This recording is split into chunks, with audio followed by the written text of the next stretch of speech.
इस वीडियो में हम जानेंगे कक्षा 10 विषय विज्ञान के प्रथम अध्याय रासायनिक अभिक्रियाएं एवं समीकरण इस चैप्टर से संबंधित समस्त महत्वपूर्ण प्रश्नों के बारे में जो आपकी बोर्ड की परीक्षाओं में प्रश्न पूछे जाते हैं उनके बारे में। हम सबसे पहले अध्ययन करेंगे रासायनिक अभिक्रिया क्या होती है। तो रासायनिक अभिक्रिया यानी केमिकल रिएक्शन जब दो या दो से अधिक पदार्थ आपस में क्रिया करके नए उत्पाद का निर्माण कर लेते हैं या नए पदार्थ का निर्माण कर लेते हैं तो उसे हम जो है रासायनिक अभिक्रिया कहते हैं। इसमें दो या दो से अधिक पदार्थ जैसे H2 और O2 दो पदार्थ हैं, ये दोनों आपस में क्रिया करके जल का निर्माण कर रहे हैं। जैसे मैग्नीशियम और ऑक्सीजन, यह दो पदार्थ हो गए, आपस में क्रिया करके मैग्नीशियम ऑक्साइड का निर्माण कर रहे हैं। इसमें क्या होता है रासायनिक अभिक्रिया में एक बार पदार्थ बनने के बाद हम भौतिक विधियों के द्वारा उसको पुनः नहीं प्राप्त कर सकते। जैसे हम कह सकते हैं कि H2O को अगर जो भौतिक विधि यानी वाष्पीकरण के द्वारा हम पुनः हाइड्रोजन और ऑक्सीजन को जो है नहीं प्राप्त कर पाएंगे। क्यों? क्योंकि भौतिक विधियों के द्वारा जो है रासायनिक अभिक्रिया में पुनः जो है उत्पाद की प्राप्ति। जैसे भौतिक विधियाँ कौन सी हैं? वाष्पीकरण, ऊर्ध्वपातन और अन्य जो है भौतिक विधियाँ हैं। अब हम देखेंगे रासायनिक अभिक्रिया के कुछ उदाहरण कि रासायनिक अभिक्रिया कौन होती है। जैसे भोजन का पकना, अगर भोजन पक रहा यानी बन रहा तो वह भी एक जो है रासायनिक अभिक्रिया है, क्योंकि भोजन बनाने में भी दो चार चीज़ों का प्रयोग करते हैं और पुनः भोजन बनने के बाद हम किसी भी भौतिक विधि के द्वारा उसको अलग नहीं कर सकते। जैसे दाल चावल बनाया गया तो उसको जो है हम मिला कर क्या बनाते हैं? खिचड़ी बनाते हैं। खिचड़ी से जो है दोबारा हम फिर से दाल चावल नहीं प्राप्त कर सकते जैसे कि पहले थे। दूसरा है श्वसन भी एक जो है क्या है रासायनिक अभिक्रिया है। तीसरा है दूध से दही का बनना जो है यह भी एक रासायनिक अभिक्रिया है, जिसमें लैक्टोबैसिलस नामक जीवाणु के कारण दूध से दही का जो है निर्माण होता है। मैग्नीशियम रिबन को जो है वायु में जलाने पर जो है मैग्नीशियम ऑक्साइड का बनना, ये जैसे है Mg+, अभी अभिक्रिया हमने देखी थी Mg+O2 = 2MgO वाली अभिक्रिया जो थी उसमें मैग्नीशियम को जो है ऑक्सीजन की उपस्थिति में जलाया गया। क्वेश्चन इस टाइप से पूछा जाता है कि मैग्नीशियम रिबन को जलाने से पहले साफ क्यों किया जाता है। तो हम देखेंगे मैग्नीशियम रिबन को जलाने से पहले साफ इसलिए किया जाता है क्योंकि मैग्नीशियम एक जो है श्वेत धातु है। जब मैग्नीशियम को साफ कर लेंगे तो वह श्वेत कलर की जो है धातु प्राप्त होगी और उसे जब जलाएंगे तो श्वेत ज्वाला के साथ जलता है, जिससे मैग्नीशियम ऑक्साइड का जो है सफ़ेद चूर्ण प्राप्त होता है। मैग्नीशियम ऑक्साइड का जो है कैसा चूर्ण प्राप्त होता है? सफ़ेद चूर्ण प्राप्त होता है। यानी मैग्नीशियम रिबन को जलाने से पहले साफ इसलिए किया जाता है कि मैग्नीशियम ऑक्साइड ऑक्सीजन के साथ जलने पर जो है श्वेत ज्वाला के साथ जलेगा, जिससे जो है सफ़ेद चूर्ण प्राप्त होगा। मैग्नीशियम जो है कैसी एक चमकीली जो है धातु।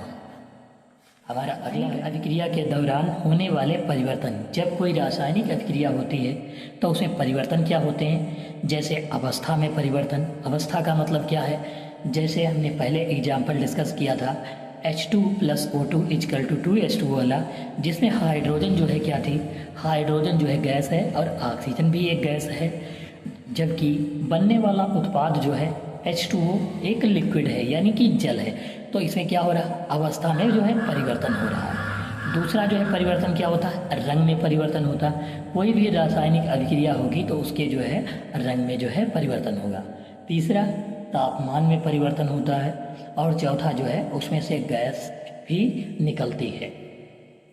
हमारा अगला टॉपिक है अभिकारक क्या होता है यानी रिएक्टेंट क्या होता है। तो अभिकारक वे पदार्थ होते हैं जो किसी भी रासायनिक अभिक्रिया में भाग लेते हैं। जैसे यह Mg+O2 = 2MgO वाली अभिक्रिया है तो इसमें मैग्नीशियम और ऑक्सीजन यह जो है अभिक्रिया में भाग ले रहे हैं। मैग्नीशियम और ऑक्सीजन ये क्या हुए?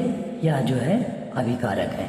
जो अभिक्रिया में भाग लेते हैं उनको क्या कहा जाता है? अभिकारक कहा जाता है। और जो अभिक्रिया के फलस्वरूप बनते हैं यानी कि मैग्नीशियम ऑक्साइड बना हुआ है, इसको हम क्या कहेंगे, इसको उत्पाद कहेंगे।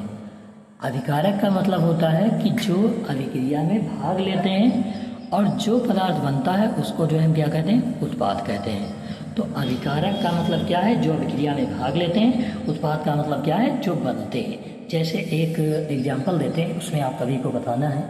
जैसे H2 + O2 = 2H2O दिया हुआ है, इसमें अभिकारक कौन सा है और उत्पाद कौन सा है, यह आपको बताना है। तो अब हम कमेंट करना है और आप सभी को कि इसमें अभिकारक कौन सा है और उत्पाद कौन सा है। अब आप देख पाएंगे यहाँ पर अभिक्रिया को बनने में जो है कौन से पदार्थ भाग ले रहे हैं, हाइड्रोजन और क्या है, ऑक्सीजन। यह जो है अभिक्रिया को बनाने में जो है भाग ले रहे हैं और इससे निर्माण क्या हो रहा है, H2O यानी जल बन रहा है। जो चीज़ भाग लेते हैं, जो चीज़ किसी अभिक्रिया को करवाते हैं, उनको जो है हम क्या कहते हैं, अभिकारक। यानी ऑक्सीजन और हाइड्रोजन क्या हो गए, अभिकारक, और जो है H2O क्या हो गया, उत्पाद। यह जो है क्या होगा, उत्पाद। तो अभिकारक वे पदार्थ होते हैं जो क्रिया में भाग लेते हैं और जो बनते हैं उनको हम क्या कहते हैं, उत्पाद कहते हैं। जैसे अभिकारक वे पदार्थ होते हैं जो किसी रासायनिक अभिक्रिया में भाग लेते हैं, उनको हम अभिकारक कहते हैं। उत्पाद वे पदार्थ होते हैं जो किसी अभिक्रिया के फलस्वरूप बनते हैं। जैसे MgO अभिक्रिया के फलस्वरूप बन रहा, जैसे H2 + O2 = H2O, तो H2O बन रहा वह क्या है, उत्पाद है, और जो भाग ले रहे हैं उनको हम अभिकारक कहते हैं। अब हम देखेंगे रासायनिक समीकरण यानी केमिकल इक्वेशन क्या होती है। तो रासायनिक समीकरण किसी भी रासायनिक अभिक्रिया में अभिकारक तथा उत्पादों के, अभिकारक और जो उत्पाद होते हैं उनका जो है सूत्रों का प्रयोग करके जो हम लिखते हैं, सूत्र या फिर प्रतीकों के द्वारा हम लिखते हैं, वही रासायनिक समीकरण कहलाती है। रासायनिक समीकरण का मतलब यही होता है कि अभिकारक और उत्पाद का प्रतीक व सूत्रों का यानी रासायनिक सूत्रों का प्रयोग करके जो लिखते हैं या प्रदर्शित करते हैं या व्यक्त करते हैं, उसे हम रासायनिक समीकरण कहते हैं। जैसे आप यहाँ देख सकते हैं कि मैग्नीशियम और ऑक्सीजन की क्रिया करके MgO बना है, यानी कि मैग्नीशियम, अब मैग्नीशियम का प्रतीक क्या होता है, Mg, ऑक्सीजन का O2। इनको जो है रासायनिक सूत्रों के द्वारा लिखा गया या फिर प्रतीकों के द्वारा लिखा गया। अब इनसे जो है बन क्या रहा है, मैग्नीशियम ऑक्साइड। इसको जो है यह मैग्नीशियम ऑक्साइड का रासायनिक सूत्र है। तो हम कह सकते हैं किसी रासायनिक अभिक्रिया में अभिकारकों तथा उत्पादों, अभिकारक और जो उत्पाद होते हैं उनको जो है सूत्रों या प्रतीकों के द्वारा जो प्रदर्शित करने का तरीका है या व्यक्त करते हैं, उसको जो है हम रासायनिक समीकरण कहते हैं। अब हम देखेंगे किसी भी रासायनिक समीकरण को हम जो है बैलेंस कैसे करते हैं यानी संतुलित कैसे करते हैं, इसके बारे में जो है अब हम जानेंगे। सबसे पहले हमारे पास कुछ 4 एग्जाम्पल्स हैं जिसमें हम एक एक करके आपको दिखाते हैं, जिसमें से लास्ट में आपको 1 या 2 करने होंगे। सबसे पहले हम देखते हैं HNO3 + CaOH का होल ट्वाइस = CaNO3 का होल ट्वाइस प्लस H2O। इसको हम बैलेंस करने के लिए एक कागज़ पर जो है लेते हैं और इसको बैलेंस करने के लिए हम जो है देखते हैं। सबसे पहले HNO3, सबसे पहले हमको करना क्या है कि अभिकारक जो दिए गए हैं, अभिकारकों को एक तरफ जो है लिख लेना है और उत्पादों को जो है एक तरफ, उनके जो है प्रतीकों यानी परमाणुओं को लिख लेना है। जैसे HNO3 है, HNO3 में जो है सबसे पहले हम H, N और O को लिख लेते हैं। ये 3 हो गए और इसके आगे जो है हम ये कितने दिए गए हैं ये लिखेंगे। जैसे H कितना है, 1, N कितने हैं, 1, ऑक्सीजन कितने हैं, 3, OH का होल ट्वाइस यानी Ca को देखेंगे कितने दिए हुए हैं, Ca, फिर जो है O कितने हैं और H कितने हैं। यहाँ पर आप जो है देख सकते हैं होल ट्वाइस लगाए, इसका मतलब O और H 2 हैं, तो O भी 2 है और H भी 2 है और कैल्शियम कितने हैं, 1। अब ये तो हो गए अभिकारक। अब दूसरी तरफ वाले हम उत्पादों को लिखेंगे एक तरफ। जैसे Ca पहले दिया हुआ है Ca, फिर है N, फिर है O। इसको इनकी संख्या कितनी दी है वो लिखेंगे। Ca तो 1 है, N कितने हैं, देखो होल ट्वाइस है, इसका मतलब है कि N 2 हैं। यहाँ पर 3 और 2, 3 दूनी 6, यानी कि O कितने हो गए, 6। अगला हम H2O में देखेंगे कि H2O में H और O कितने दिए हैं। सबसे पहले H कितने हैं 2 और ऑक्सीजन कितने हैं 1। अब हमको देखना है सबसे पहले दोनों तरफ ये दिए हुए हैं, अब इनको जो है बैलेंस करेंगे। तो सबसे पहले हम H की काउंटिंग करते हैं। H यहाँ पर कितने दिए हैं, H यहाँ पर अभिकारक में जो है H कितने दिए हैं, अभिकारक एक तरफ लिख लेते हैं और एक तरफ उत्पाद लिख लेते हैं। अभिकारक में H कितने हैं 1 और उत्पाद में H कितने हैं 2 है। तो 2 यहाँ पर कम है, यानी हम पूरे समीकरण को 2 से जो है क्या करवाएंगे, गुणा करवाएंगे। पूरे को इसी को ये जो HNO3 दिया हो H को हम बैलेंस कर रहे हैं, तो पहले वाले H को बैलेंस कर रहे हैं तो उसमें 2 से हम गुणा करवाएंगे, यानी मल्टीप्लाई किससे करवाते हैं 2 से करवाएंगे। तो H कितने हो जाएंगे 2, N कितने हो जाएंगे 2 और O कितने हो जाएंगे 6 हो जाएंगे। अब हम देखेंगे अगली बार देखेंगे कि ऑक्सीजन कितने हैं। यहाँ पर ऑक्सीजन 1 था, हम यहाँ ऑक्सीजन 1 लिख लेते हैं, ठीक है। ऑक्सीजन कितने हैं 1 और इस तरफ कितने ऑक्सीजन है, यहाँ पर देखो 6 ऑक्सीजन है। टोटल ऑक्सीजन कितने हैं 6 ऑक्सीजन, यहाँ पर 1 ऑक्सीजन है, इस तरफ जो है 6 देख सकते हो। 6 और 1 कितना हो गया 7 ऑक्सीजन हो गए। यहाँ पर हम सबसे पहले चेक कर लेते हैं 1 ऑक्सीजन है यहाँ पर और यहाँ पर जो है 6 ऑक्सीजन है, तो इस तरफ टोटल ऑक्सीजन 7 हैं। इस तरफ हम देखेंगे 6 ऑक्सीजन और 2 ये 8 ऑक्सीजन है यहाँ पर। तो हम अगर इसमें 2 से गुणा करवा दें तो यह जो है बैलेंस हो जाएगा। ऑक्सीजन भी 2 से गुणा कराएंगे, 2 दूनी 4, यानी हाइड्रोजन कितने हो गए 4 और ऑक्सीजन कितने हो गए 2। अब चेक करेंगे हम पूरी रिएक्शन में 6 ऑक्सीजन और 2 ये ऑक्सीजन 6 2 8 हो गए। इस तरफ देखेंगे 6A और 2 ये 8 हो गए, यानी कि अब इसके बाद हाइड्रोजन चेक करेंगे 4 हाइड्रोजन इस तरफ हैं, यहाँ पर कोई नहीं 4 हाइड्रोजन। यहाँ पर चेक करेंगे तो फिर 2 हाइड्रोजन, यहाँ पर 2 हाइड्रोजन है और 2 नीचे 2 2 4 हो गए हाइड्रोजन। तो सबसे पहले हम देखें H2O वाले में 2 से गुणा करवाई थी, तो हम सबसे पहले यहाँ पर क्या करेंगे कि 2 लिख लेंगे। यहाँ पर देखेंगे HNO3 से पहले 2 से गुणा करवाई थी तो 2 HNO3 लिख लेंगे। अब यहाँ पर चेक करेंगे कि कितने बैलेंस हैं या नहीं है, ये हम चेक कर लेंगे। देखेंगे 2H यहाँ पर है। सबसे पहले अब इनमें जो है काउंट करो, देखो H कितने हैं 2 और 2 2 4। इस तरफ अभिकारक में 4 H हैं और उत्पाद में 4 होने चाहिए, यानी 4 है। ये हाइड्रोजन जो है बैलेंस हो गया। और इसके बाद N चेक करेंगे, N देखेंगे तो N कितने लिखे हैं 2, यानी कि इस तरफ भी दोनों तरफ 2 2 होनी चाहिए। तो N कितने हो गए 2 हैं, N इधर है 2, इस तरफ N है, यानी कि N भी जो है हमारा क्या है बैलेंस है N। इसके बाद O चेक करेंगे तो O कितने हैं 6 हैं O और 2 ये 6 और 2 कितने हो गए 8। यहाँ पर 6 हैं और यहाँ पर 2 हैं तो कितने हो गए 8 हो गए। कैल्शियम 1 है, कैल्शियम 1, यानी यह समीकरण जो हमारी क्या हो गई बैलेंस हो गई। ऐसे ही हम जो है अगली समीकरण देखेंगे, तब आपको समझ में आएगी कि समीकरण कैसे बैलेंस होती है। अब आप यह देख पाएंगे कि यह समीकरण जो है पूरी पूर्ण रूप से बैलेंस हो चुकी है। अब दूसरी समीकरण देते हैं जिसे आपको बैलेंस करके दिखाते हैं कि कैसे बैलेंस होगी, जिसके आधार पर आपको कुछ होमवर्क में दिया जाएगा, तब आप बैलेंस कर पाएंगे। जैसे हमारे पास NaOH plus H2SO4 equal to Na2SO4 plus H2O। अभिकारक और उत्पादों को अलग अलग लिखना है नंबर के साथ। सबसे पहले NaOH, तो Na कितने हैं, O कितने हैं और H कितने हैं, इनकी संख्या लिखेंगे तीनों की। तो Na 1, O 1 और H 1 है।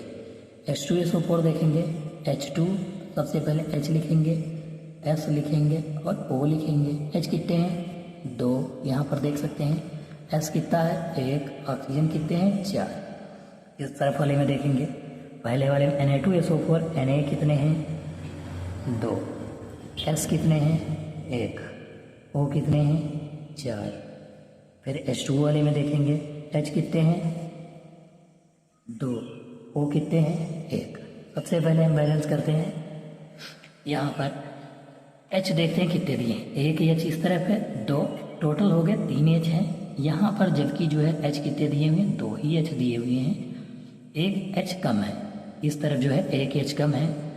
अब O हम काउंट कर लेते हैं। O देखो इस तरफ 1 और 4 कितने हो गए 5 है O, यहाँ पर 4 और 1 5 O दिए हुए हैं। सबसे पहले अब हम देखेंगे कि H को बैलेंस करना है। H को बैलेंस करने के लिए हम क्या करेंगे, इसको जो H दिया हुआ है इस वाले को हम 2 से मल्टीप्लाई करवा देते हैं। 2 से मल्टीप्लाई करवा देंगे एच को, तो 2 दूनी कितना हो जाएगा 4 हो जाएंगे। यहाँ पर ओ एच कितने हैं 2, तो इसको भी 2 से क्या होना मल्टीप्लाई जो है करवाना पड़ेगा। तो यहाँ पर सबसे पहले हम लिख लेंगे 2 दूनी 4 हाइड्रोजन और 2 एकम 2 ऑक्सीजन। 2 से गुणा करवाएंगे तो 2 एकम 2 और 2 एकम 2 O हो गए और 2 एकम 2 H हो गए, यानी कि 2 H हो गए। अब H चेक करेंगे, 2 दूनी 4 H है, यहाँ पर कितने H हो गए, H देखेंगे 2 और 2 4 हो गए, यानी H बैलेंस हो गया हमारा, H बैलेंस हो गया। यहाँ पर जो गुणा कराते हैं वही जो है ऊपर लिख देते हैं जिसमें गुणा करवाएंगे। H बैलेंस हो गया। H के बाद हम चेक करते हैं O यहाँ पर 2 हैं, 2 और 4 ये हो गए 6, टोटल 6 हैं। यहाँ पर 4 और 2 ये कितने हो गए 2 ऑक्सीजन यानी 6, O बैलेंस हो गया। अब हम देखते हैं सोडियम कितने हैं, यहाँ पर देखो सोडियम 2 हैं, यहाँ पर भी 2 हैं, यानी सोडियम जो है क्या हो गया बैलेंस हो गया। अब हम चेक करते हैं, वो तो हमारा बैलेंस है पहले से ही। अब हम S चेक करते हैं, S कहाँ गया, S 1 है, यहाँ पर भी S 1 है, यानी कि समीकरण में सारे बैलेंस हो गए हैं। अब हमको जो है जिससे मल्टीप्लाई करवाई है वो वहाँ पर जो है लिख देंगे। जैसे यहाँ पर देख सकते हैं H2O को जो है 2 से मल्टीप्लाई, तो हम यहाँ पर 2 लिख लेंगे। यहाँ पर NaOH को 2 से मल्टीप्लाई तो 2 लिख लेंगे। अब पूरी समीकरण आप चेक कर पाएंगे कि पूरी समीकरण बैलेंस है, आप यहाँ पर देख पाएंगे। आपका अगला होमवर्क होगा, 2 समीकरण दी जाएंगी जो आपको करना है।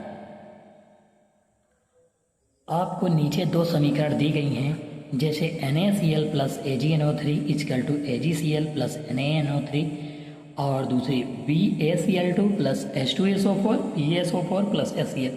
इन दोनों समीकरणों को जो है आपको बैलेंस करना है और आपको कमेंट बॉक्स में कमेंट करना है। अगर जो बैलेंस हो जाए तो, नहीं बैलेंस होती तो हम स्वयं बैलेंस करवाएंगे आपको। संभवतः हमने आज के टॉपिक में समीकरण को बैलेंस करना सीख लिया होगा। अगर नहीं सीख पाए तो फिर से जो है कमेंट करना और बताना, तो हम अगले वीडियो में फिर से आपको सिखाएंगे, जिसमें बहुत सारी इक्वेशन लेकर आएंगे और आपके सामने बैलेंस करेंगे। अगला हमारा है क्वेश्चन कि रासायनिक समीकरण को संतुलित करना क्यों आवश्यक है, आखिर में बैलेंस करना क्यों आवश्यक है, इसके बारे में हम जानेंगे। तो ऐसी रासायनिक समीकरण जिसमें अभिकारकों के परमाणुओं की संख्या और उत्पादों के परमाणुओं की संख्या बराबर होती, उसको हम क्या कहते हैं, संतुलित रासायनिक समीकरण कहते हैं। जिसमें अभिकारक और उत्पादों की संख्या दोनों तरफ अगर बराबर है तो उसे हम क्या कहेंगे, संतुलित रासायनिक समीकरण कहेंगे। इसको बैलेंस करना इसलिए आवश्यक होता है क्योंकि इस पर द्रव्यमान संरक्षण का नियम लागू होता है। जैसे द्रव्यमान संरक्षण का नियम क्या है, किसी भी रासायनिक अभिक्रिया में किसी भी पदार्थ को हम ना तो नष्ट कर सकते हैं और ना ही उसे उत्पन्न कर सकते हैं, बल्कि हम क्या कर सकते हैं, एक रूप से जो है दूसरे रूप में जो है परिवर्तित कर सकते हैं। जैसे आप यहाँ पर देख सकते हैं, जो भी आपने समीकरणें संतुलित की है उसमें क्या है कि दोनों तरफ जो है इक्वल सेम दिया हुआ है, जितने इस तरफ है उतने ही दूसरी तरफ दिए। जैसे Na2 यहाँ पर 2 हैं, यहाँ पर Na भी 2 हैं, तो दोनों तरफ बराबर है। यानी कि किसी भी रासायनिक अभिक्रिया में हम जो है दोनों तरफ द्रव्यमान क्या होने चाहिए, बराबर होने चाहिए, उसे ही संतुलित रासायनिक समीकरण कहते हैं। हम इसमें जो है संतुलित रासायनिक समीकरण में दोनों एग्जाम्पल अब दे सकते हैं। एक 2NaOH plus H2SO4 equal to Na2SO4 plus 2H2O और दूसरा HNO3 प्लस CaOH का whole twice equal to CaNO3 का होल ट्वाइस प्लस 2H2O। ये दोनों जो है हम समीकरण दे सकते हैं। तो हमारे लिए आवश्यक क्यों है संतुलित करना, क्योंकि द्रव्यमान संरक्षण के नियम के अनुसार दोनों तरफ द्रव्यमान जो है क्या होने चाहिए, बराबर होने चाहिए। अब हम देखेंगे कि रासायनिक अभिक्रिया जो होती है उसके प्रकार देखें। प्रकार में पहला है संयोजन, दूसरा वियोजन, तीसरा विस्थापन, चौथा द्विविस्थापन और अपचयन और उपचयन। ये हम अभिक्रियाएं जो है अगले टॉपिक में पढ़ेंगे। जैसे अभी आपने पढ़ा रासायनिक अभिक्रिया किसे कहते हैं, जिसमें 2 या 2 से अधिक पदार्थ आपस में क्रिया करके नए पदार्थ का निर्माण कर लेते हैं, उसे रासायनिक अभिक्रिया कहते हैं। अब उनके जो है प्रकार संयोजन, वियोजन, विस्थापन, द्विविस्थापन, उपचयन और अपचयन अभिक्रिया, इन दोनों को मिलाकर जो है रेडॉक्स अभिक्रिया बनती है। इसके बारे में हम अध्ययन करेंगे। संभवतः आपको यह टॉपिक पसंद आया होगा।